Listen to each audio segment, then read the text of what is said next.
All right, now I am going to share. Oh, sorry, got one more person to let in. Okay, so we'll get this. Oh, I always have trouble doing this. Okay, so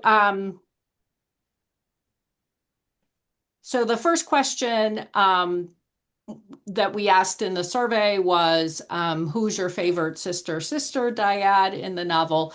And we ended up getting 42 responses.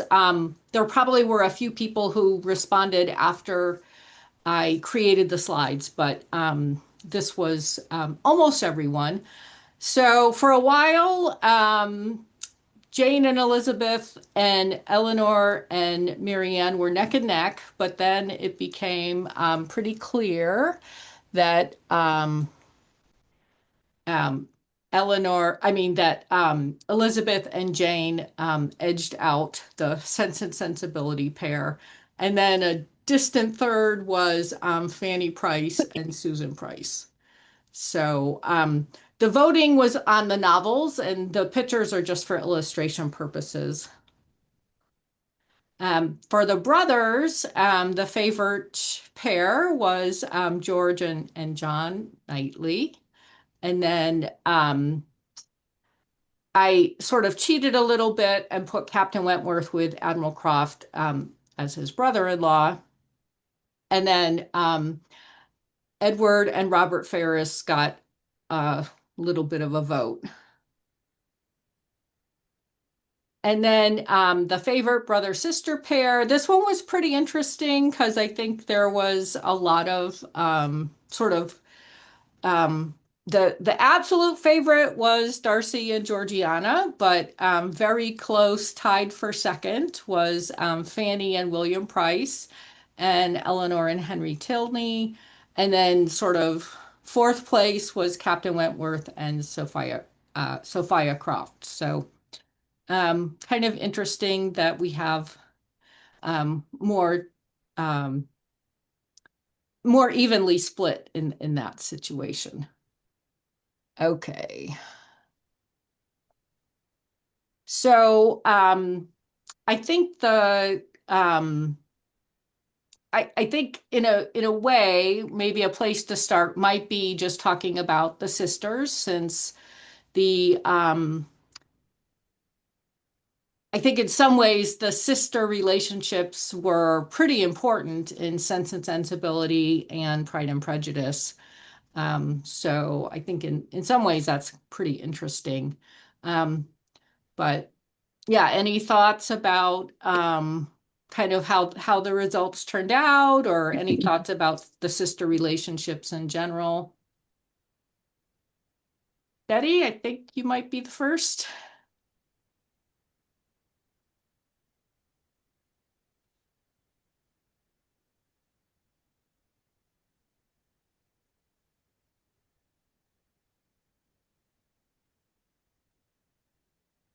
Are you having trouble unmuting, Betty? I'm sorry, I didn't have my hand raised, but I will say that Oh, I think that was my pointer that looked like a hand raise. I'm sorry. I thought maybe there was another Betty in the group. I I did want to say that I was happy that the voting kind of fell in line with what I voted, so I was very happy about that. But I think too, um, what it matched up with, I think, popular choices. I think that we sort of guessed that was probably going to be the answer. All right, Francis and then Elaine.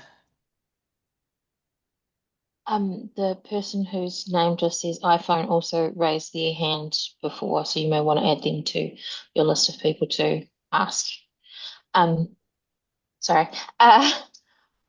The Sense and Sensibility sister thing, so interesting because one of my members talks about that her theory is that Eleanor and Marianne are both main characters and that there's not actually an individual main character in Sense and Sensibility, and I think that really talks to the strength of the relationship between those two. Um, that was my comment. Thank you. Any other thoughts about Marianne and Eleanor? So Shirley and Elaine both, I don't know who had their hand up first. Well, I think if you look at of course, we know that Jane had a very close relationship with her sister. And which seems to me the closest one to that is Pride and Prejudice. But as her books go on, as she gets older and her books go on, it seems like there are worse relationships between the sisters.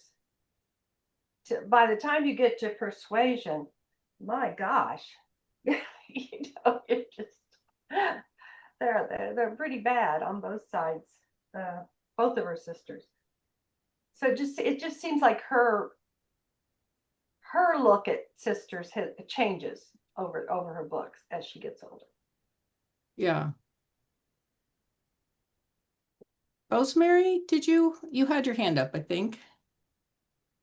Yes, I just think that Marianne and Eleanor are so interesting because they have such different personalities, and yet they seem to love and care for each other so very much. And I was so into figuring that out that I reread Sense and Sensibility, which was no chore, but I did reread it because I just to sink in some more. But I got to thinking that at the beginning of the novel, well, it continues, but Marianne is very, very young and hasn't learned a lot. So I think by the end of the novel, she's learned a lot and isn't quite, as we know, isn't quite as excitable and so on. But I just think it's fascinating that uh, two sisters so different can really care for each other that way and still know each other's faults and talk to each other about faults.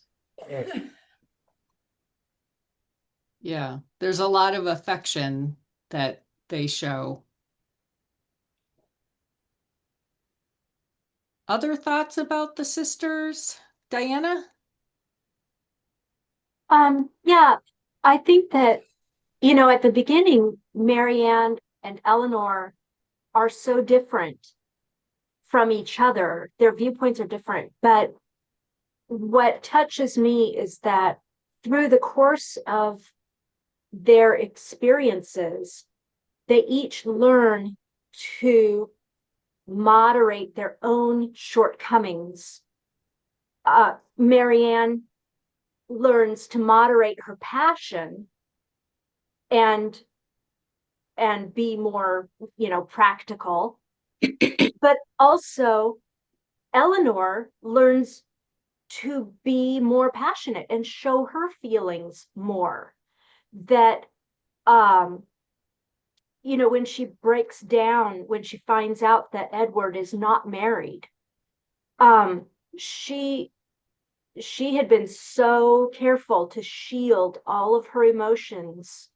And so I think it's nice that while they seem to butt heads at the beginning, at the end, they realize they're both wrong to a certain extent. They both need to change and adapt, and they meet somewhere in the middle where um, they're more balanced.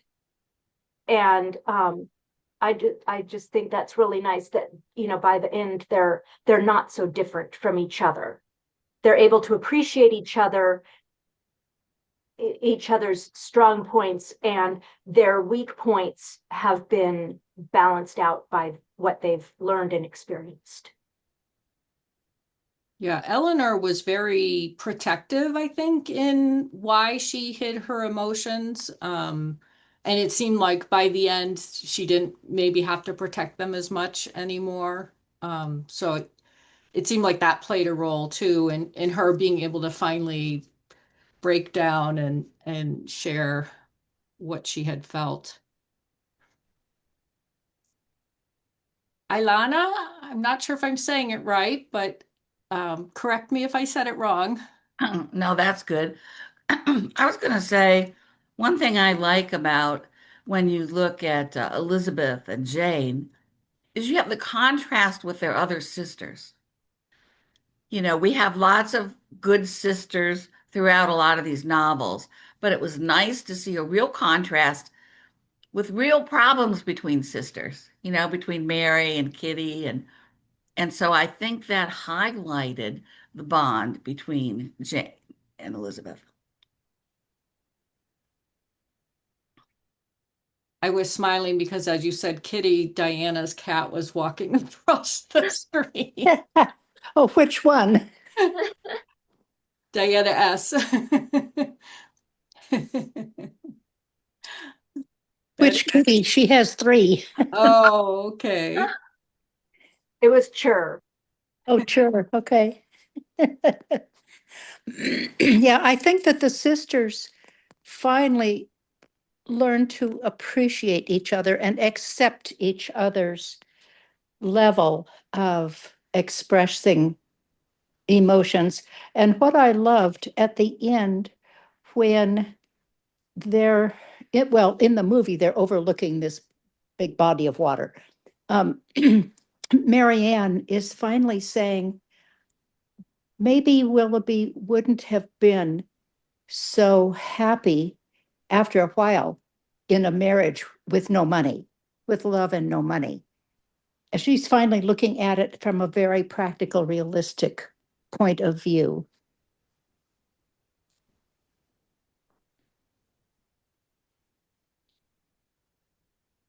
Betty? Yes, and my hand is raised this time.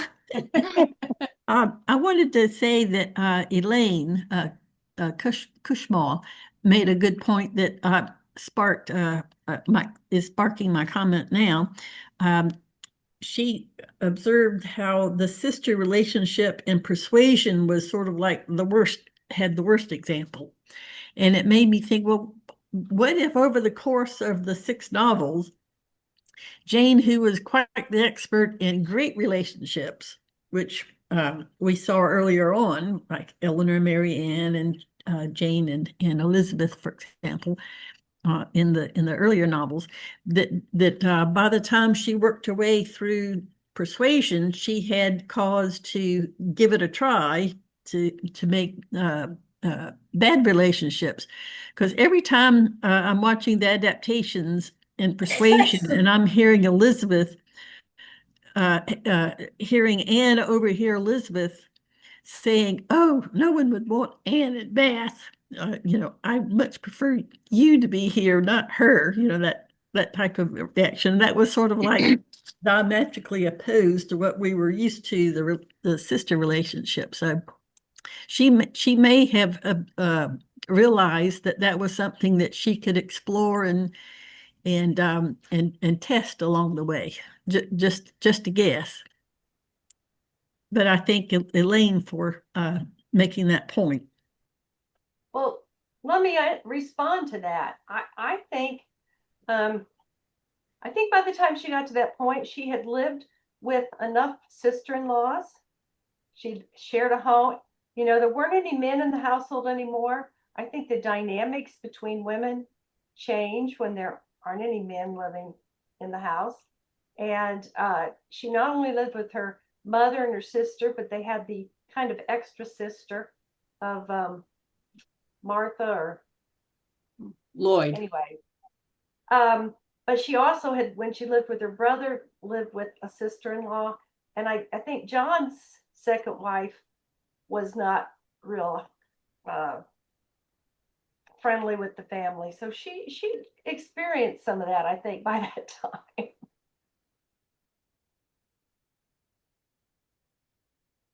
Francis? I just had a thought when Elaine was talking about how the dynamics change when there's no longer a man in the household, when it's all women. And I wonder if it's that women are more united when there's a man because they know they need to support each other.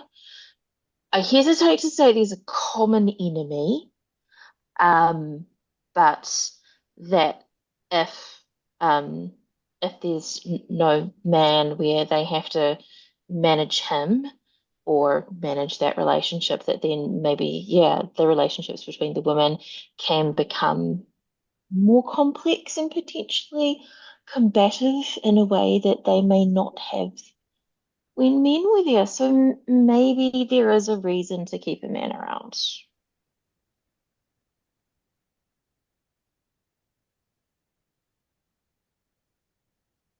Rosalinda?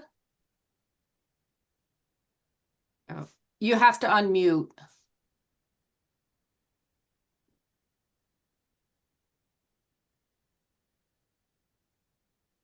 Okay, I'm so sorry.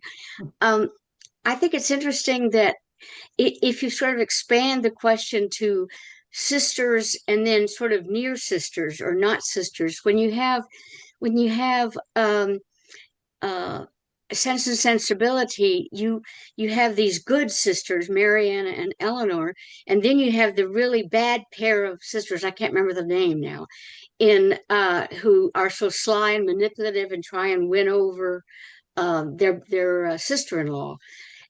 So it's the good sisters versus the bad sisters, and then that's all in one family in Pride and Prejudice, the good sisters and the bad sisters. So there's in both of those there is a contrast between pairs of sisters that I think is interesting.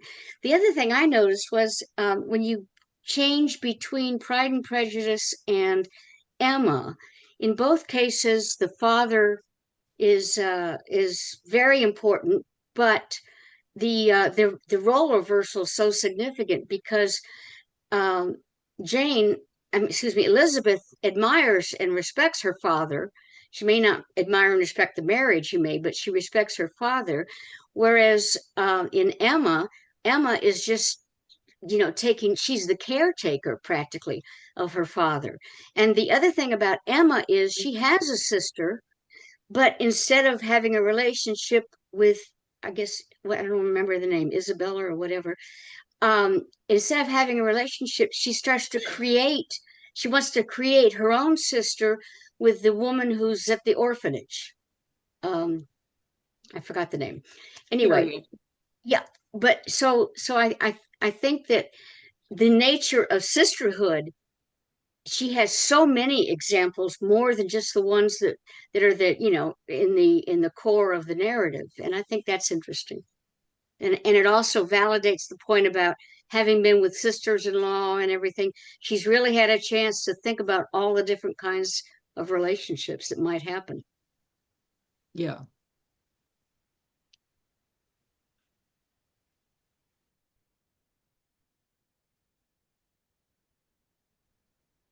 Yeah. Rosemary? I was just thinking in the case of Anne and her sister Mary, I always think of Mary as just typical of women, whether sisters or not. There's a certain kind of woman that always thinks she's sick, and but if she's left out, she's not sick, that sort of thing. And I think that over time, Jane Austen had observed these kind of women, whether they were sisters or not, just this kind of personality that we still have today, I think. Yeah. Mary Musgrove is a treat to read.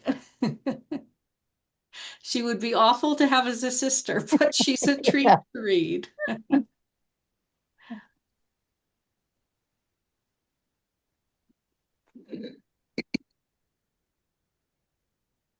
Other thoughts? Diana? Um, I was talking with my mom last week about the sisters, and we were talking about Margaret in Sense and Sensibility and what role does Margaret play.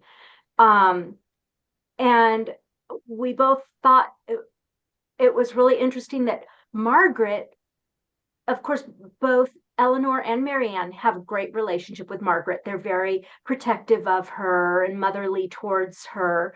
Um, but it seems like Margaret's role is actually, she helped facilitate the relationships of her older sisters with their potential mates. It was through Margaret that Eleanor was able to hang out with Edward and talk with Edward, um, because they were talking about Margaret and trying to find Margaret. And then he kind of took Margaret under his wing. And I love the scene where he's teaching her how to fence right in front of the window where Eleanor is, so that he can kind of be on display to Eleanor, while being a good big brother to Margaret.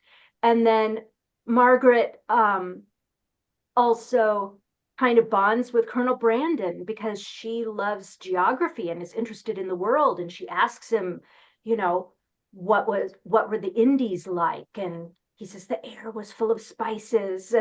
And you know, it seems like the men seem to bond with Margaret, and she's kind of like they're in to the family.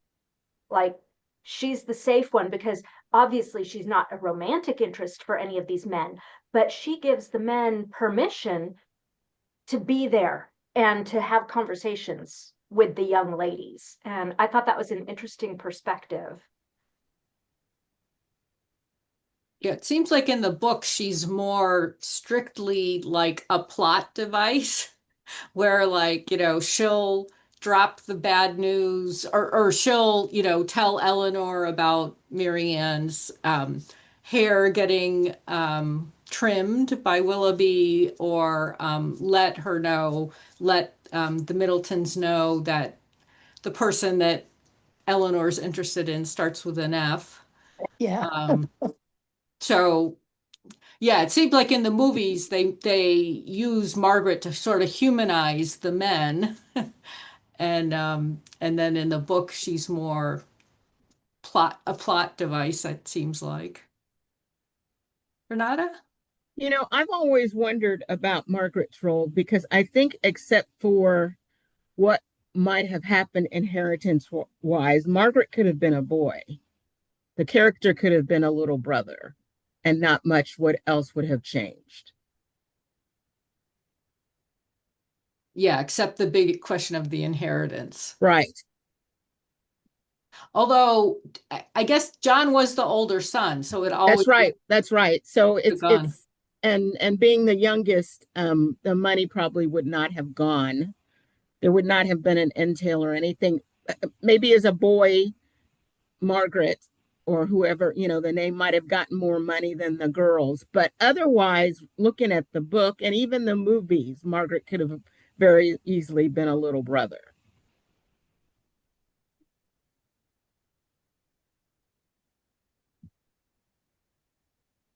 How about any thoughts about Fanny Price and her sister Susan, who she develops a relationship with when she's in Portsmouth? I really like that relationship. Yeah, Rosemary? I purposely read the end of that book just to kind of refresh my mind on their relationship. And it seemed to me that she didn't know Susan very well, really, until she went back to Portsmouth.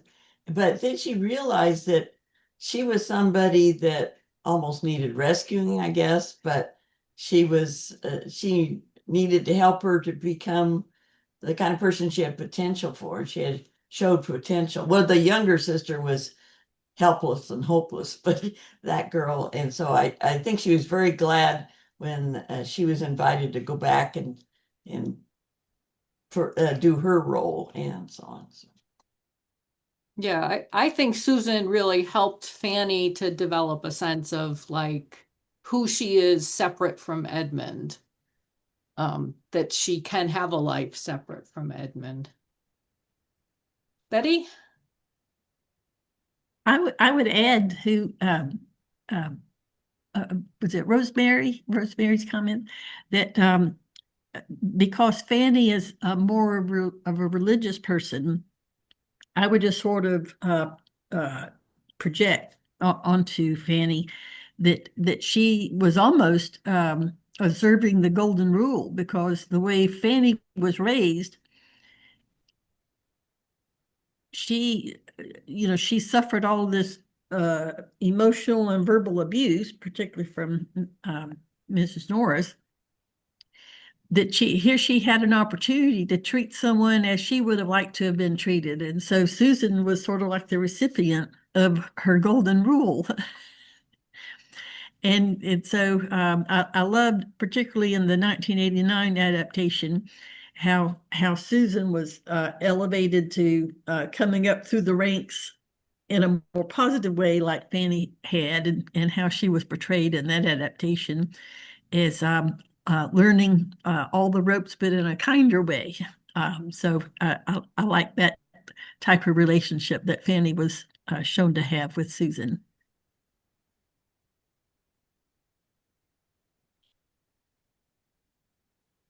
Any other thoughts on the sisters before we move on to brother sister dyads or the brothers?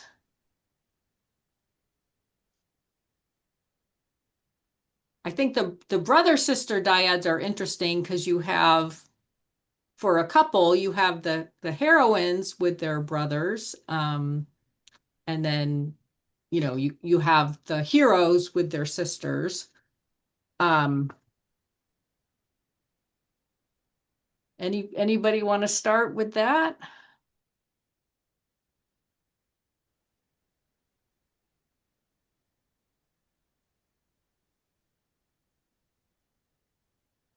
Well, I don't want to go to press my hand because I have trouble with my phone getting back to where I want to be. So I just raised my hand. Yeah. Since I just finished reading Moreland Park, the Crawfords are right up here in my brain. And I think they came on as, oh, wonderful people and so forth, but they each fed each other as far as show that you're wonderful friends, but you're really not. Yeah. And you know, they were not really nice people when you got to the end of them, what they really were like. Yeah. They put up a good front. I'm under my Christmas quilt. You'd think I would be in Minnesota or something. I'm in Arizona, but I always have a quilt over me. Francis?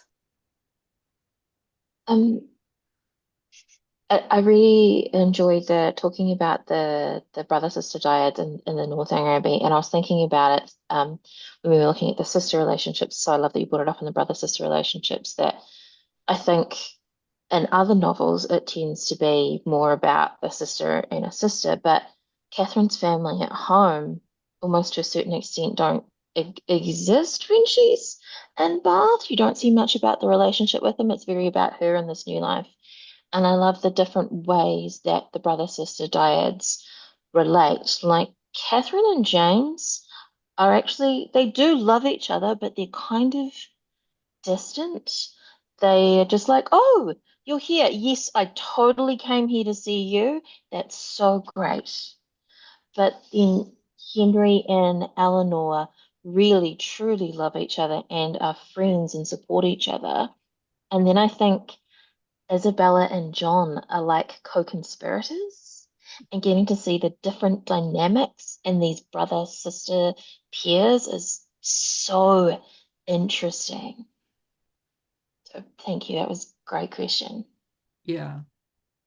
I really like the contrast between brother and sister for good and brother and sister for evil, which in Northanger Abbey, I think is, the Thorpes are not good people, but they're also very transparent if you're not Catherine Morland. But I think in Mansfield Park, the Crawfords are brother and sister for evil in a much more subtle and hard to see through way that Fanny is able to see all along, but she's really the only one.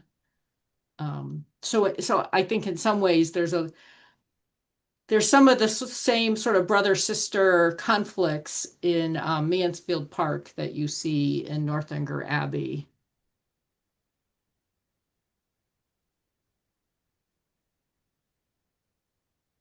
Do people see Edmund and Fanny as sort of a brother and sister relationship at the beginning, even though they're not, they're cousins, they're not really, Definitely. at least in Edmund's eyes, a brother Yeah. sister. Yeah, definitely.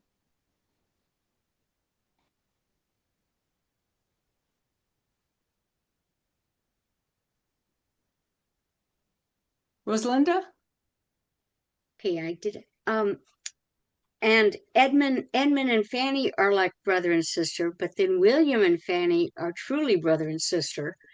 And you see this when there's the issue of the cross on the chain before she has her presentation. That it's like, who is she going to be true to, and how much can she reveal about herself, and what is her real place. And it's because of the contrast of Edmund as a brother and then William as a brother, and then of course the Crawfords nosing in on it and everything. So, but I think my favorite brother sister relationship is there's not a lot of it that you see, but the William and Fanny, that loyalty that just stays there so strongly, and how William insinuated himself in a positive way into um what's the prices. I'm getting not the prices, but the house that she's in, The that Fanny's Bertrams? in. The Yes, Bertrams? thank you. Yes, too many last names here.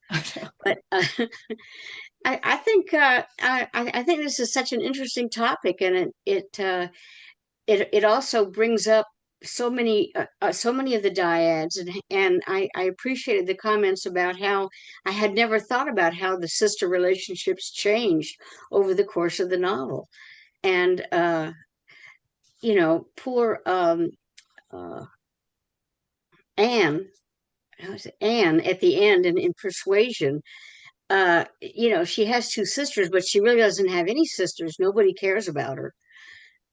It's really an interesting topic. Betty? So I would add that I like that Henry and Eleanor Tilney were top of I think, were they the top pair for brother sister? Am I remembering that correctly? They were, I think, tied for second. The top pair was Darcy and Georgiana. Oh, of course. Yes, yes. Well, uh, um, so I really enjoyed that relationship. And of course, what do we attribute to Henry the most? Muslin, his knowledge of muslin. And why did he know about muslin? Because he would help choose dresses for his dear sister Eleanor. And so I just love that the best characteristic of Henry is because of his being such an excellent brother to Eleanor. And she pays him back by keeping him in line when he gets too flippant for Catherine Morland. So I love that. And of course, we just dearly love, and I just happened last night to have binge watched all 6 episodes of Pride and Prejudice 95 in preparation, because next week is or no, this is Sunday. So over the course of next week will be the Pride and Prejudice celebration at the Jane Austen Museum House. So they're talks that if you haven't signed up to participate, they may be opening still. So that was fun, but just to see, having fresh in my mind the dialogue, and I'm of course thinking of the adaptation dialogue, which may not be quite the novel dialogue. Getting the new piano, and how here you have the brother trying to be very supportive of his dear little sister's interest. And in the same token, you have sisters trying to support their brother's interest, like in Fanny and William. She's very supportive of him being in the Navy, and with his having given Fanny a necklace. Am I remember correctly? Is that let's see, except for Miss Darcy actually giving Georgiana the piano, and we have William giving Fanny the necklace charm, not the chain. Do we have other brother-sister relationships where gifts are exchanged? Can anyone think of that? It just seemed like that going to that length where gifts are exchanged. It's not just the sister doing it, but it's the brother giving the gift. Anyway, that gesture seems important. Anyway, those are just a few thoughts that I had. Okay, I think we had Elana first and then Elaine. Okay, I just wanted to point out these are such strong relationships between the sisters and the siblings, but you have to remember the society at the time. Like, it's not like today where they would go to high school and they would have 100 kids they could meet. They were very socially isolated. And if you didn't have a good relationship with your siblings, I mean, you were really isolating yourself. So while I love this, I look around today and I say, why don't I see that a lot? Maybe that's why. Yeah, that's a good point, because when I was coming up with the questions, I was thinking there's so much that happens with the siblings in the plots, and it's very rare that there's friends that sort of are serving the place of siblings. So that's a really interesting point, and I think brings up that sort of historical part of it. Elaine?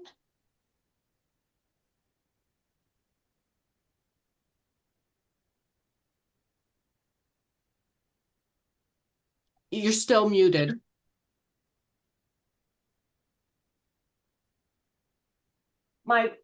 It's almost hidden there and I can't. Back at Northanger Abbey, we don't see a lot of interaction with Catherine with her younger brothers and sisters.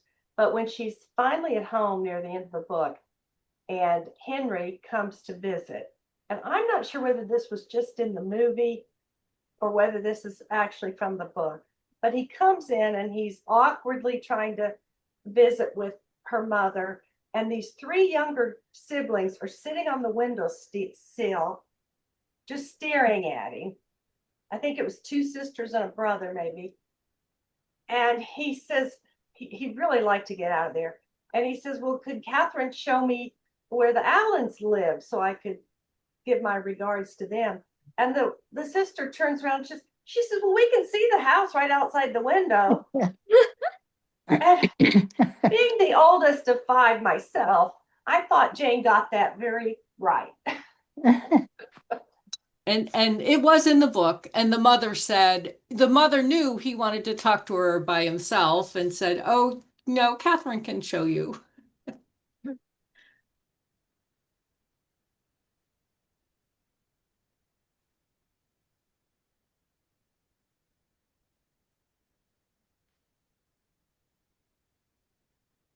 Any, Francis?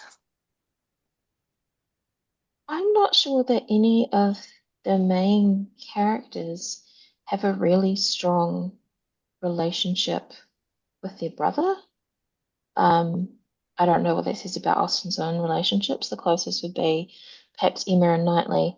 But on that, there's a similar sort of dichotomy between Edmund and Fanny as there is between Emma and Knightley, that they're kind of brother and sister, but also not. And then they end up getting married. And as people of a different society, it can feel a little bit ick. And also because they're the older brother who's influencing, um, could you potentially also argue that those relationships are a little bit more fatherly?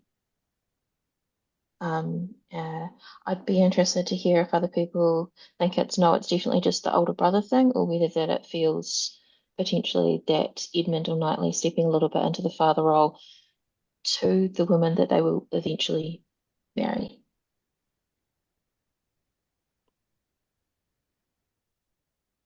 Any thoughts? Diana? Yeah, I see where you're coming from, Francis, and they can be a little ick. And especially because I mean Edmund is a little closer in age to Fanny, I think, than Mr. Knightley. Mr. Knightley is 16 years older than Emma.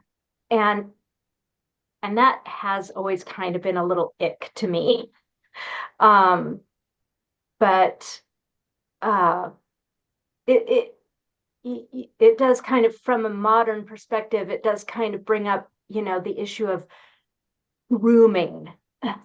And it's, yeah. So I get it. I just try to say, well, it was a different age, and yeah. Betty?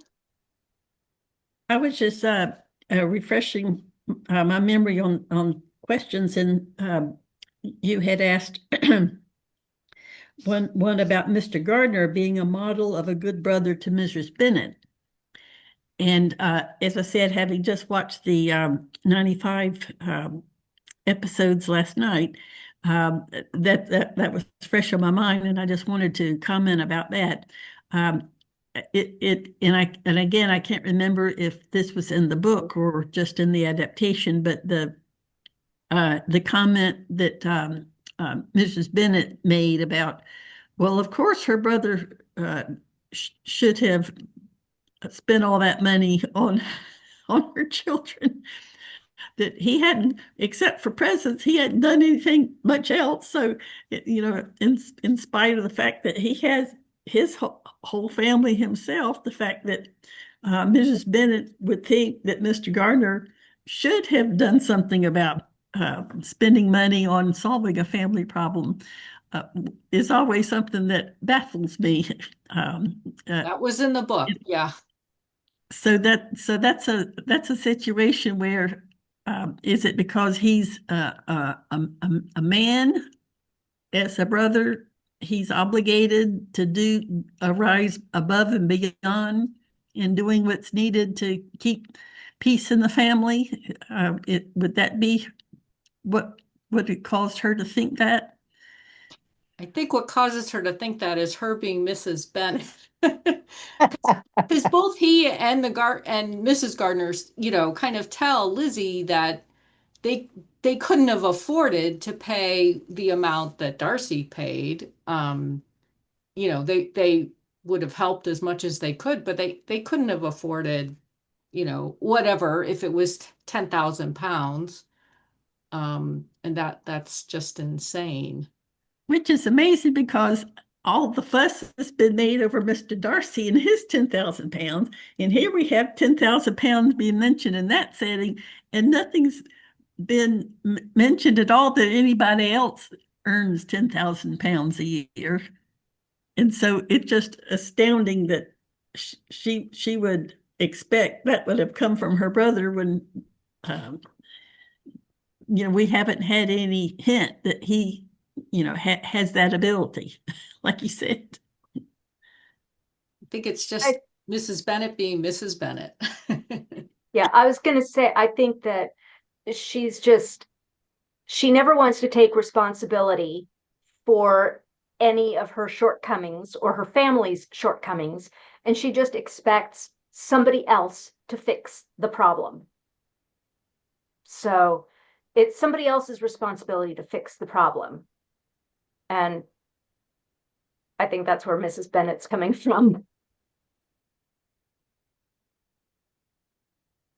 I want to get back to Francis's question for a minute because I personally think that Mr. Knightley, over the course of the novel, realizes he has to stop being grumpy dad and like realizes he has to stop criticizing Emma and like after when they're at the ball and they're going to dance and Emma says, can you trust me to my um her vain spirits and he says no, but your serious spirit will tell you what to do. And I think like over the course of the novel he sort of stops trying to be um someone who's telling her what to do and tries to treat her as an adult. That is my take Yeah. on Mr. Knightley. So don't anybody. Yeah. Emma is my favorite novel. So Nancy? Well, he says he's been in love with her since she was 13. But And he so says that that after he kind of, realized he was in love with her. So yeah, whatever kind of love he felt for her all those years had to be developing. When she was 13, obviously he would not feel the same way about her as when she was 20. But that his feelings toward her evolved over the years. She didn't evolve until finally at the end she realized that she had to marry him. But his feelings for her had evolved for all those years from the fatherly type to more, that person he could marry, that he could be her husband. So, but it took a while for that to come out. yeah, and he clearly says it took his jealousy of Frank Churchill, like made him realize that Mhm. that his feelings for her weren't Yeah. brotherly. And she realized in going through with Harriet thinking that she could marry Knightley, nobody else should marry him except me.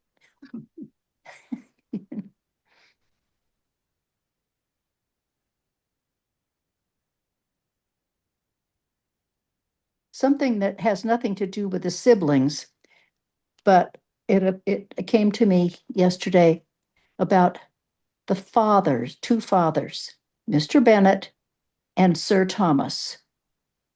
Both had their hands off their children's raising and how the sisters turned out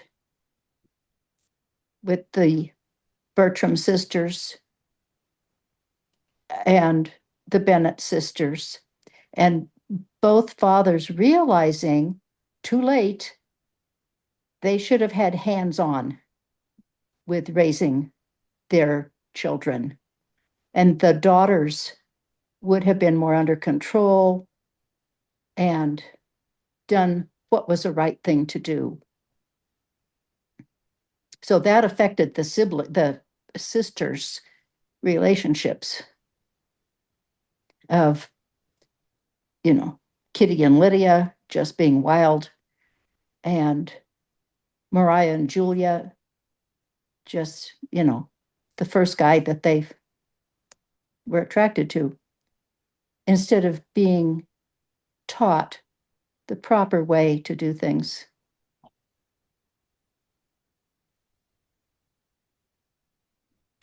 Diana?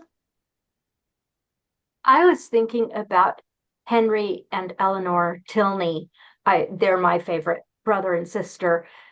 And I'm wondering, do you think if Henry had not had a sister, if Eleanor were not there, would he and Catherine have ended up together? I'm thinking that Eleanor really helped Catherine mature because I think Catherine would have run away with her imagination and never really seen Henry as a legitimate suitor.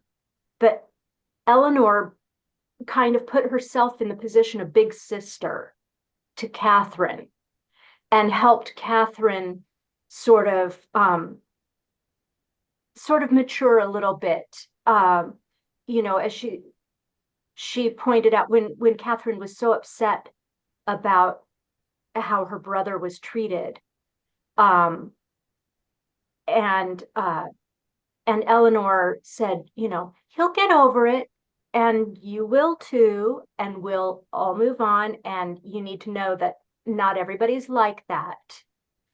And she was really trying to point out that her brother is the real deal, and he's the good guy, and you can trust him. And I love that about Eleanor. Yeah. Yeah, it seemed like she was pretty lonely also, like, so she would have looked on Catherine as, maybe not a full equal, but a friend that she really needed. Francis? I think Diana brings up a great point about Eleanor's relationship with Catherine, that they're very sisterly and she's helping Catherine mature. But also on just I can't think of quite the right word. She couldn't have visited um, Northanger Abbey had Eleanor not been there. So the very fact that Eleanor exists helps continue the relationship because Catherine can go and stay at Northanger Abbey, and that helps the relationship develop between her and Henry.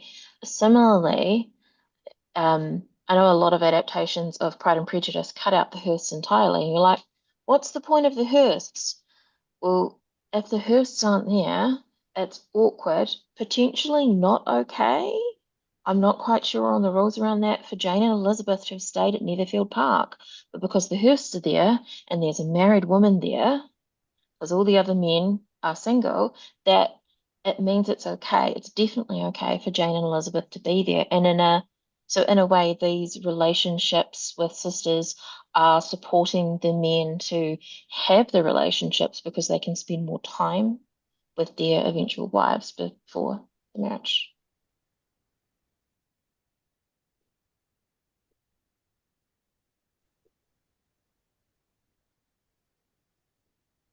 How about the brother? Most of them are awful, which is pretty interesting. We've got George and John are the Knightley brothers are the best brother pair there is in terms of they actually like each other and get along together, and John's interested in what George is doing on the farm, and um but Edmund and Tom Bertram eventually have a good relationship, but they certainly don't have a good relationship for most of Mansfield Park. Any thoughts about why the brothers are so awful? Nancy? Well, Tom was just so selfish and had no thought about preserving the family money. He was off gambling and carousing around and just having fun, and it didn't matter to him if he spent all the money and left it up to Edmund to try to finance anything, have to sell his living. You're just very selfish, and it took that severe illness for him to finally come around and realize what he had been doing and shape up a little bit. But yeah, just totally selfish person. And Edmund was just the opposite, very caring.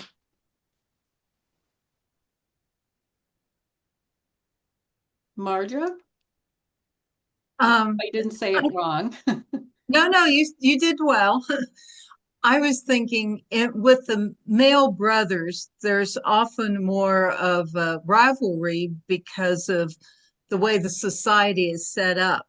You know, the oldest brother gets the stuff and the expectations that's levered on the over brother. And I think that's why we like Edmund so well, is he pushes against that. But I think that sets up a dynamic with the brothers that sometimes gets played out. But you don't see it with the Knightleys. That's the interesting point. You don't see it with them. Yeah. Betty? Yeah, I would add to what Marcia just said that we have George and John as really, as was the vote indicated, as being the best pair of brothers with the closest relationship. But even at that, they're not close. They're not like the sister relationship in by comparison. But they do visit each other and they do seem supportive of each other in their own way. But what's interesting throughout the novels, well, in most of them, it's that the brother relationship is more in who you would refer to as your brother. Such as in Persuasion, Captain Wentworth, and your comment in the sixth question in section 2, that his relationship with Captain Harville and Bennick being like they were his brothers. And of course, he has a good relationship with Admiral Croft, but it's not like they're, Captain Wentworth interacts more with his sister.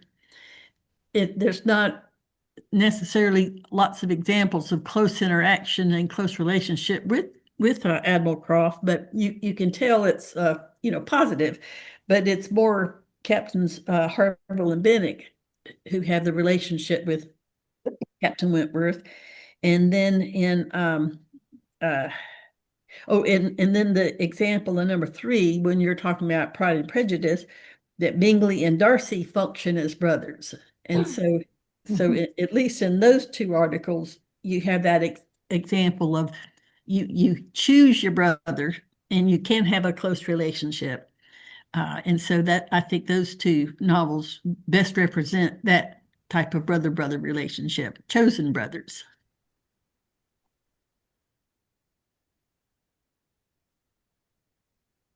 In Sense and Sensibility, the Edward and Robert Ferrars relationship, I think, well, Robert is just hilarious because he's so awful.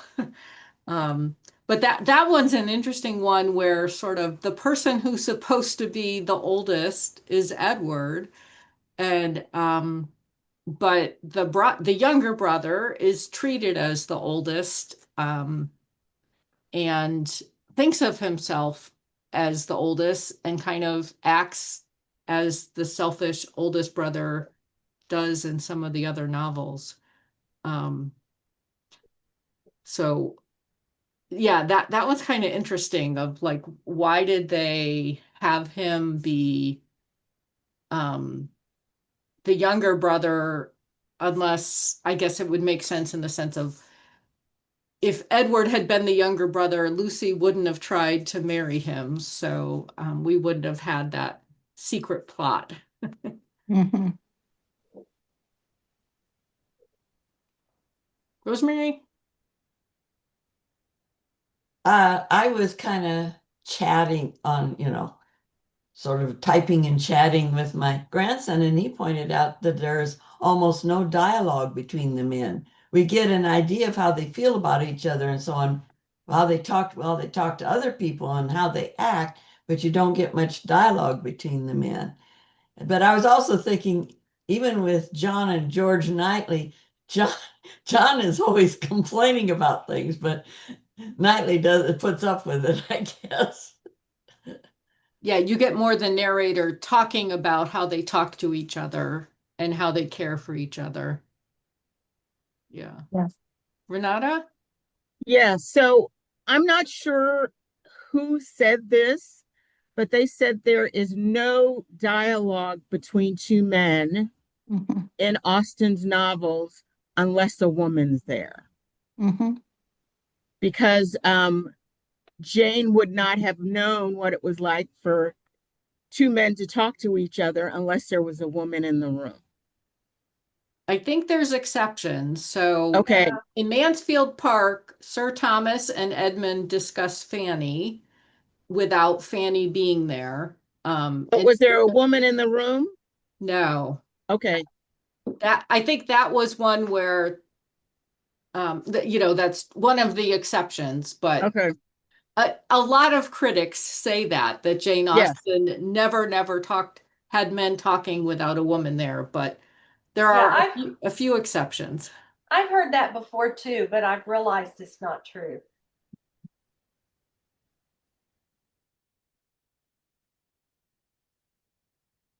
I feel like someone else had their hand up. Nancy, was it you? Did you I have? was just going to say the same thing that Renata said, so Oh, okay.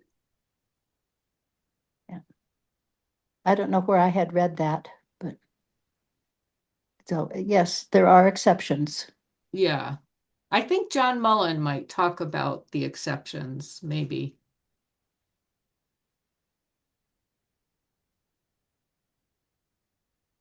Any other thoughts or someone mentioned Captain Wentworth and Sophia Croft, and I love that relationship because I feel like she really calls him out when he starts being too refined with with how he thinks about women. And we all love to quote her with women are rational creatures and none of us expect smooth sailing. Any thoughts about that relationship, Betty?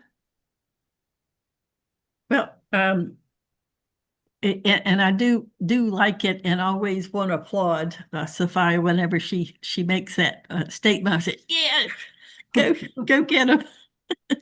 But a thought came to me as we've been talking. Uh, in Persuasion, we also have a brother who hasn't been mentioned, and that's Mary's husband.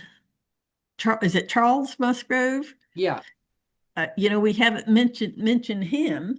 And when you think about it, he loves to go hunting, and he's always, hunting with people. So he really seeks the company of he has a need to have a brotherly relationship in a sense in hunting buddies.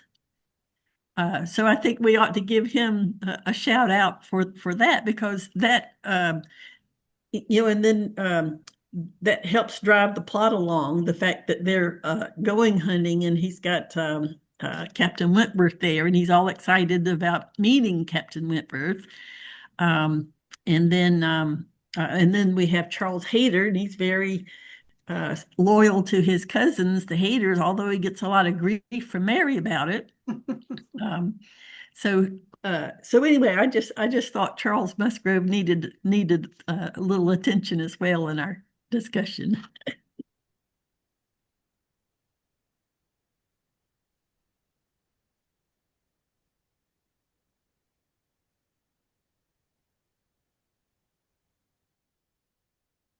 Diana? Um, yeah, just to continue what Betty said, I hadn't thought about Charles Musgrove, but um, he was a fairly good brother to his sisters. I mean, certainly he was trying to keep his one sister on track to marry Charles Hayter and not get distracted by Captain Wentworth. And so he was being a good brother to his sisters in that way. And certainly in just uh from his perspective, he would have been perfectly happy to have his other sister uh end up with Wentworth, and that would have been fine for him. And so he was doing what he could as a brother to progress those relationships. So thanks, Betty, for bringing him up. And he seemed perfectly accepting when Louisa flipped from Captain Wentworth to Captain Benwick. You know, he was like, okay, not as good a hunter, but okay. Renata? I had to step out. Did we talk about Colonel Brandon and his brother? Not yet. Nope. Okay. So their brother is always off stage. We only hear about him historically, but it sounds like it wasn't a good one. Yeah, he's sort of the older, oldest brother is selfish and not a good guy model. Similar to Captain Tilney and Henry Tilney, maybe.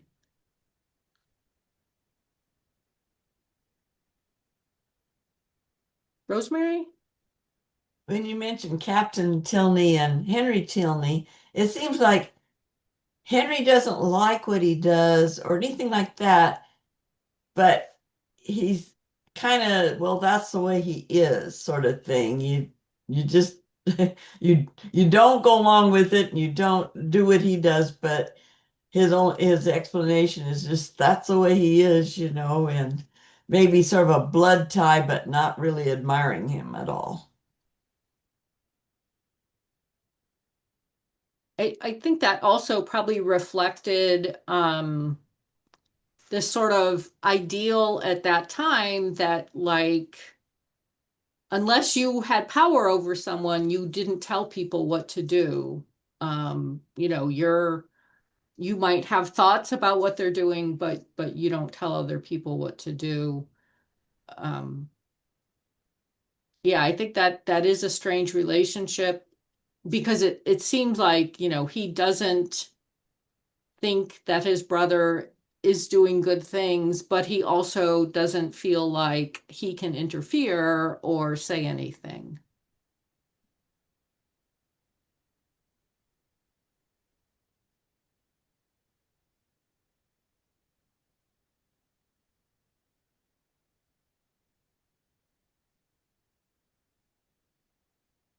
Betty? I just wanted to add another thought to the point I was making with the Musgroves.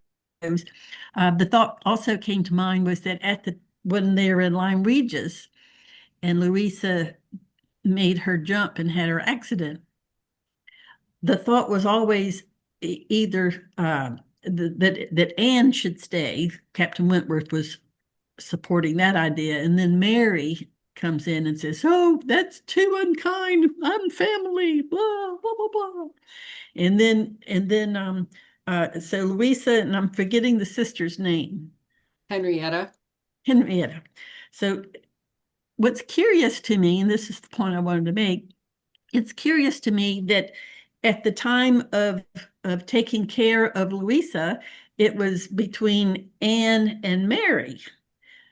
No comment was made about Henrietta. It was just getting Henrietta back home with the family and let the family know that the accident had occurred.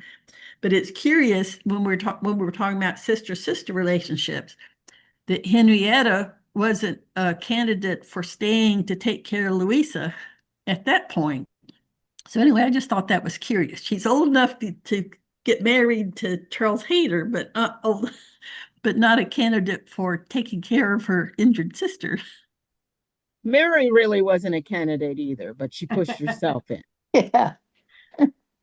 Well, and I think it was because Henrietta was so emotionally upset, like Mhm. after the accident, you know, she was said she couldn't be in the same room with her, so it seemed like they were sort of explaining it that way that it was just too she didn't sort of have the strength of character to be able to not be upset.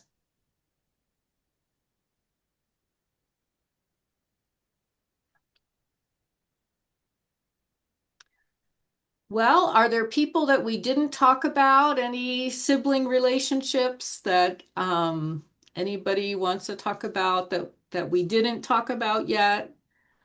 One that's kind of interesting, I think, is the older sisters in Mansfield Park, Mrs. Norris, Lady Bertram, and Mrs. Price. Um, that's a pretty fascinating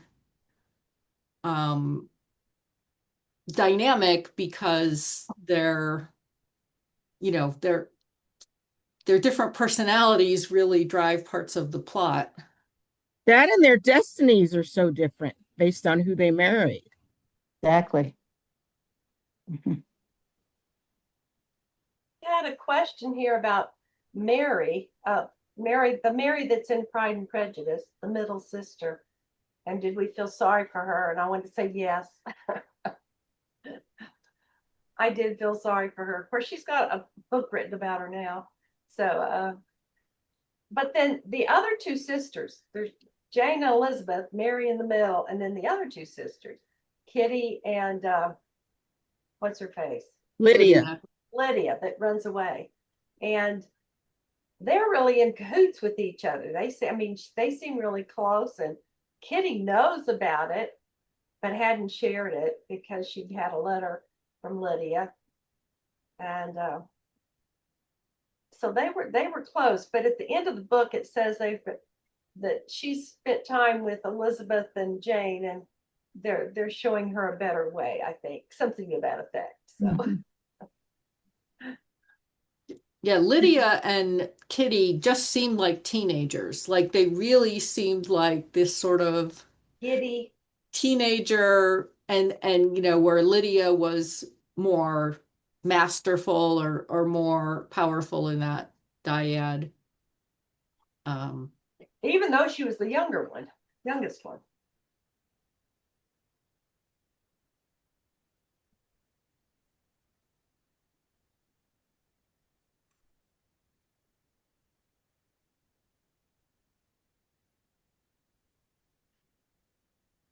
Of course, we have the relationship between Mary Crawford and her sister, Mhm. Mrs. Grant.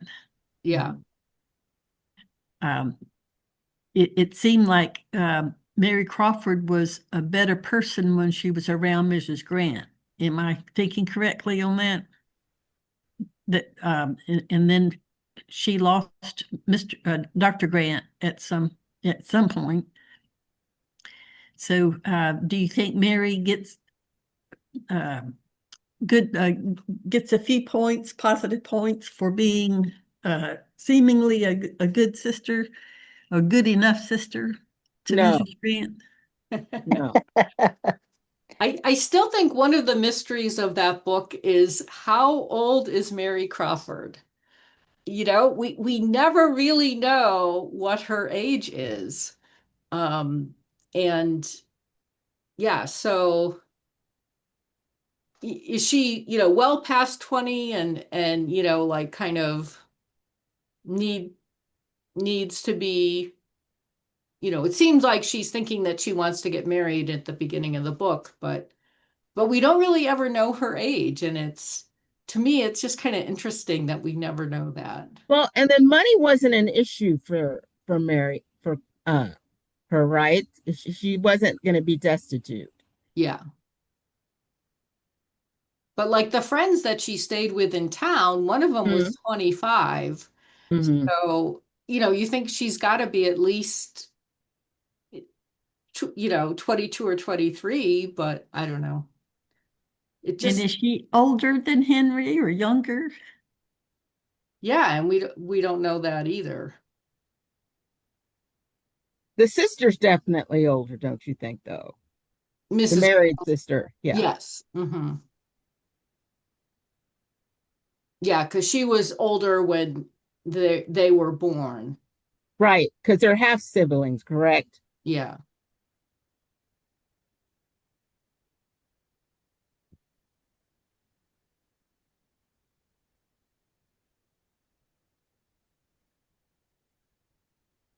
I was thinking about Mrs. Norris and Mrs. Price and Mrs. Bertram.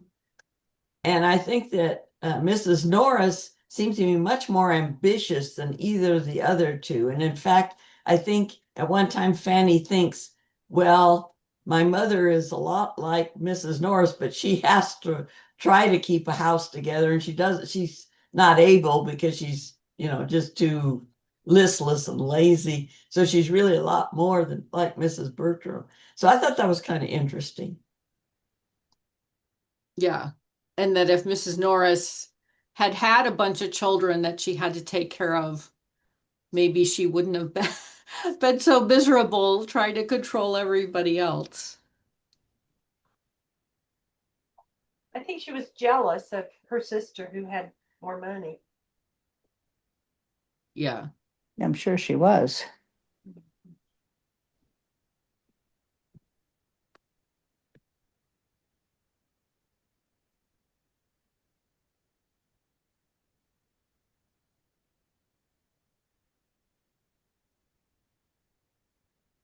Anyone else that seems like we got most of the siblings. Did we talk about Mrs. Bennet and Mrs. Phillips? Aren't they Nope. sisters?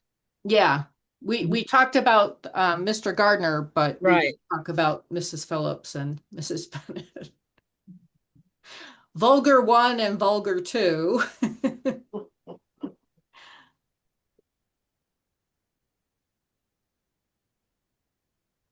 Well, we know they keep each other in gossip. So Yeah. And then, of course, there's Lady Catherine and Darcy's mother, who, of course, is dead, but they were sisters. Yeah. Yeah, that's hard to picture, isn't it? Mm-hmm. and making marriage plans from the cradle. Yeah. Well, that's an interesting one because in the narrative, we really don't know if um, if Darcy's mother is the way she is explained to by Catherine de Bourgh. She may not have been making all those plans and plotting and everything. We just know it through what Lady de Bourgh says. So maybe Darcy's mom is getting a little bit of a bad rap. Yeah, we don't know. Although Darcy hints when he says he's talking about his parents were good and he said my father especially. So I feel like there's a little bit of a hint there that maybe his mother, Lady Anne, wasn't as good as his father was. And Doesn't he do say we know, something about being brought up to think he was better than other people or something like that? Yeah. do we know how old Darcy was or thereabouts when his mother passed? I think um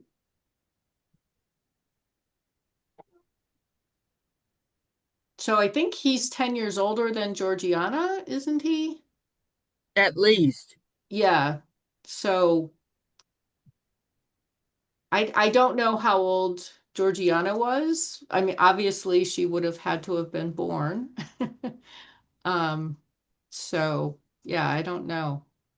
Oh, we do have the relationship between Mr. Darcy and Colonel Fitzwilliam. Would you consider that a brotherly type relationship as Yeah, it's cousins? hard to know how much they spent time together. They were cousins, weren't they? They were cousins. Yeah. So there must have been another sibling. Yes. Colonel Fitzwilliam was the younger son. So there was an older son that would become the Earl. But on the generation of the Darcy's mother and Lady Lady Catherine. whatever, you're saying there had to be another sibling on that generation. That's what I'm saying, because Yeah. Colonel Fitzwilliam was a cousin. Yes. And he wasn't Catherine de Bourgh's son. No. There's there an had to have been Earl that's his Right. father. But I would say they would qualify as a brotherly relationship because Darcy makes the point that Colonel Fitzwilliam is also a guardian of Georgiana Right. and is familiar with all of Darcy's Right. nearest and dearest and closest information. Fitzwilliam knows everything. That's right. And they So came that sounds like a together. brother. I think they came together to Lady de Burgh's house when they showed up there, when Elizabeth was there. That wasn't the first time they had visited together. Yeah. Right.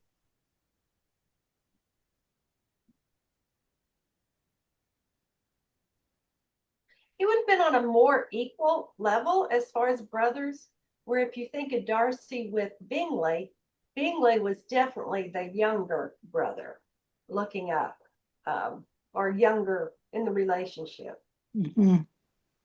Easily swayed. Easily swayed. He was younger, and he also didn't have the lineage that Darcy had. Right. So he was definitely looking up to Darcy for tell him what to do, and Darcy was happy to do that. Yes. Bingley was a nicer person, though. I think they said Colonel Fitzwilliam was 30, so he might have been just a few years older than Darcy. Okay.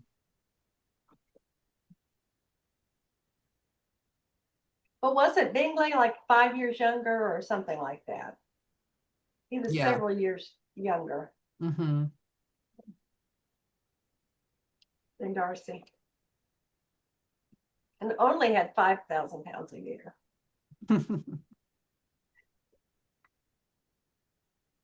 So if we're saying, I'm thinking about family trees here. If we're saying that Colonel Fitzwilliam's father was the Earl, is that what we're saying? Yes. And Colonel Fitzwilliam has an older brother who will. Right, because Colonel Fitzwilliam does not inherit. It's his brother. Right. Right. Right. Which would be why he's in the regulars or the army. Right.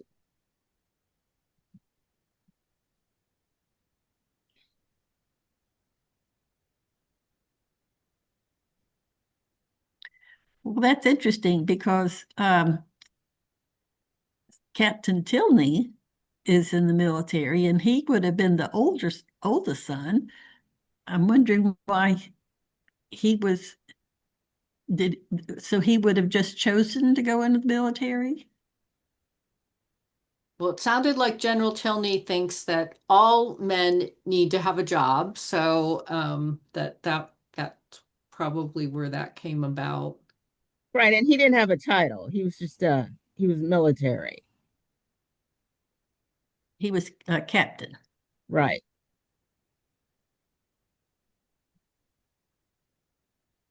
Well, I'm talking about General Tilney. So he didn't have, there wasn't a title that went with his. Okay, sure. Any other comments? If you look into who could vote in those days, you can get a real sense of the hierarchies there. If they didn't own their own property, like Mr. Gardner, he's a very good man, but he, because of being working class, he would not have been a voting person. And Bingley would not. Darcy would. Mr. Bennet would. But there's, they had to be of a certain age. They had to own property. Had to be of a certain class to be able to vote.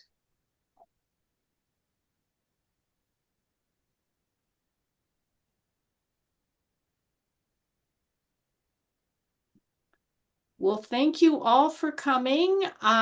This discussion will be available on our website, well, on our YouTube channel once we finish it, once it gets processed. And I'll send the link out to everyone who registered. But this has been a really great discussion. Thanks to everyone who contributed. Thank you. Thank Thank you very you, much. Michelle. Yeah, wonderful Yes. questions and Bye, great Diana. discussion. Bye.